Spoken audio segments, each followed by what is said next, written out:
شروع کرتا ہوں اللہ کے نام سے جو بڑا مہربان اور نہایت رحم کرنے والا ہے۔ حضرت جابر بن عبداللہ رضی اللہ عنہ کہتے ہیں کہ رسول اللہ صلی اللہ علیہ وآلہ وسلم نے فرمایا، رزق کے بارے میں کبھی بھی یہ خیال مت کرو کہ وہ دیر سے پہنچا، کیونکہ کوئی بھی بندہ اس وقت تک نہیں مرے گا جب تک وہ اپنے رزق کا آخری لقمہ نہ کھا لے۔ اس لیے مانگنے میں اچھا طریقہ اختیار کرو، حلال لو، حرام چھوڑ دو۔ حضرت انس بن مالک رضی اللہ عنہ سے مروی ہے کہ رسول اللہ صلی اللہ علیہ وآلہ وسلم نے فرمایا، کسی شخص کے عمل کو دیکھ کر خوش نہ ہو جاؤ جب تک تم اس کا خاتمہ نہ دیکھ لو،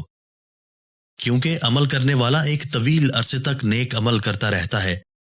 کہ اگر اس عمل پر مر جائے تو جنت میں داخل ہوگا، پھر اچانک وہ برے عمل کرنا شروع کر دیتا ہے،